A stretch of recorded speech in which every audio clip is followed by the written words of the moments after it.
l'histoire de Suleiman.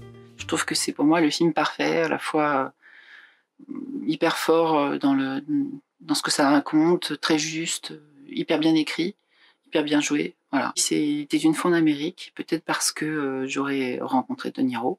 Non, et aussi parce que, je sais pas, c'est le genre de film qui m'emporte complètement. Je sais que c'est des films que je peux revoir plusieurs fois et qui sont faits avec beaucoup de précision à tout point de vue, et j'avoue que je me laisse vraiment embarquer dans ce genre de film. Peut-être que j'ai une petite tendresse pour Tavernier. J'ai vraiment adoré Un dimanche à la campagne. Je pense que c'est un des films que j'ai le plus aimé quand j'étais jeune, et je pense que il n'y avait pas tant de gens de mon âge qui aimaient ce film. C'est Mad Men.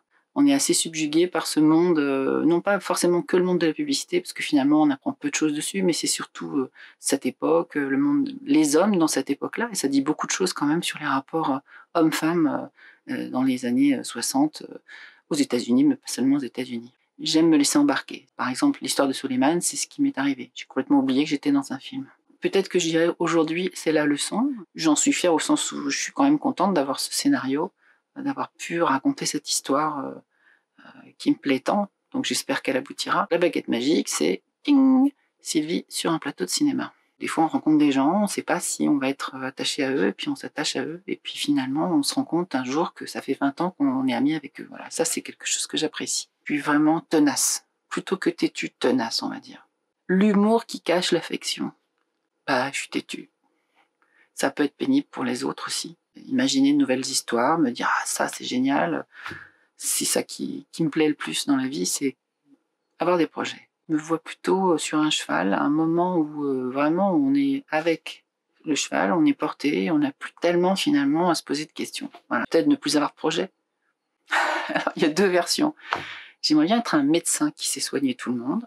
Je me suis dit que j'aimerais bien aussi, je pourrais être une cocotte là, des années 20 dans un salon, voilà, quelqu'un qui se pose pas tellement de questions, qui se fait entretenir, qui voit la vie que du bon côté. Je me définis en fonction des gens avec qui je vis, et du moment que je vis. Donc je peux vivre un peu n'importe où. Et c'est singulier. Voilà, j'aime bien les gens singuliers. Il y a des mots qui m'agacent. Pour moi, c'est une déformation de brother, mais pourquoi ils disent gros? Kevin Costner dans Danse avec les loups. Voilà, c'est des gens qu'on aime. C'est la faiblesse. J'autorise, enfin, j'ai pas de souci avec les gens qui ont des faiblesses. Je trouve ça normal. Je trouve ça même plutôt très humain. Alors, le sens de l'orientation, c'est terrible, hein, c'est un petit peu idiot de dire ça quand on est une femme. Je n'en suis pas fière, mais je n'ai pas le sens d'orientation. Heureusement, je ne suis ni riche ni puissant. J'adore cette phrase. Impatiente. C'est clair que j'ai envie que ça bouge, je trépigne. Go pour moi, c'est ting, la petite baguette magique, le morceau de chance, comme on dit, the piece of luck dans Astérix. C'est le moment où effectivement j'ai la possibilité de retravailler sur le projet et très bien entouré, donc c'est quand même idéal.